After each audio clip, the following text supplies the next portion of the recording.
not real. But good afternoon, good morning. Oh, it's still morning. It's a start.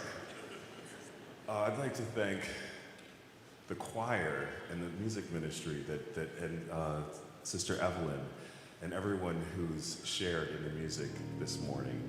I'd like to thank you from the bottom of my heart on behalf of my family.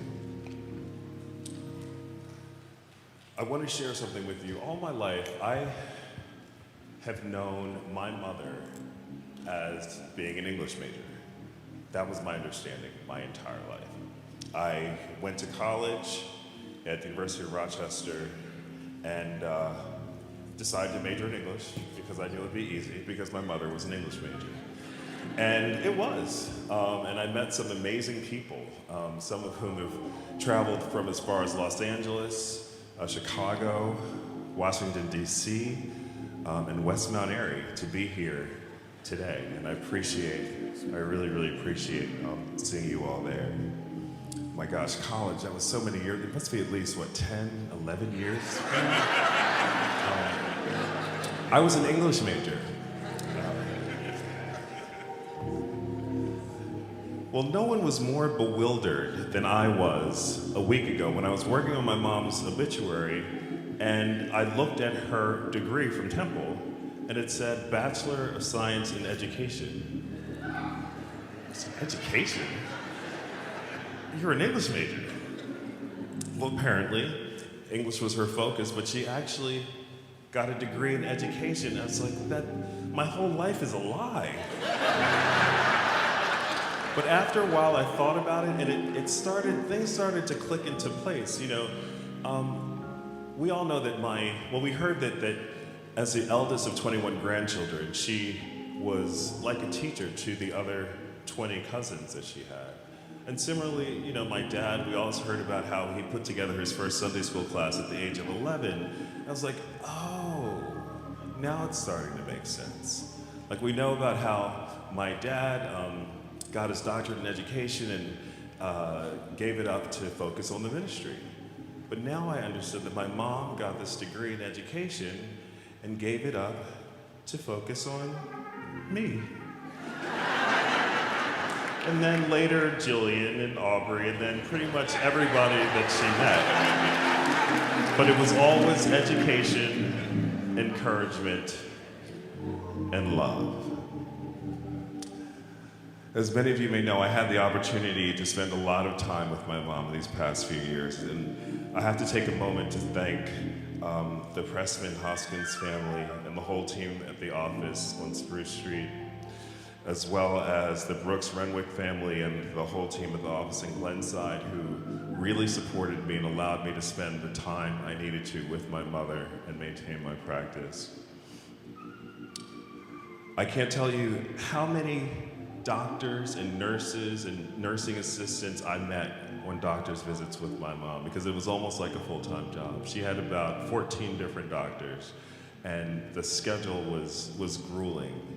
But every time we went to a doctor's office, she would know, well, first of all, their faces would just light up. And she would know this nursing assistant's complete family structure. She's like, okay, you're married, you have 2 children, you have a boy who's 7 and a girl who, how old is she now? It was mind-boggling. Every single place she went, she knew she had made a connection the first time and she maintained those connections through every single visit, even though she was going through some of the most unpleasant tests. She never held it against them. And she kept that sense of connection that we know her for. While the New Covenant family knows the song that I'm about to share with you, I want to introduce it to those of you who might be here for the first time. It's a song called Sovereign.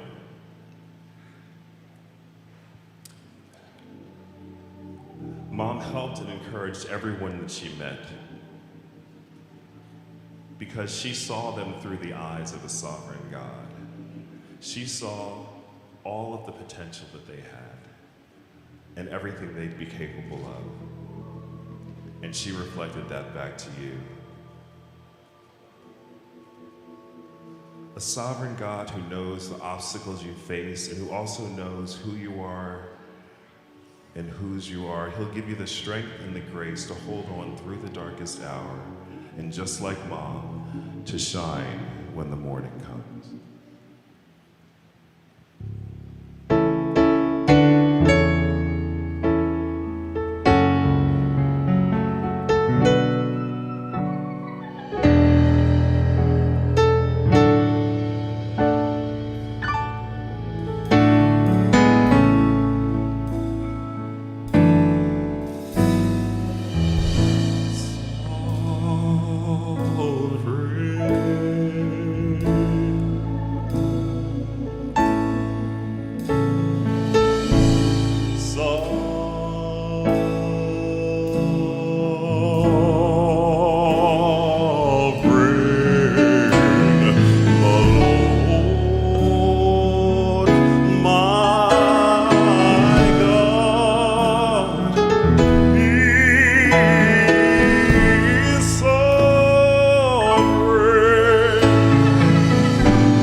My God is sovereign. He is the Alpha, the Omega, the beginning and the end.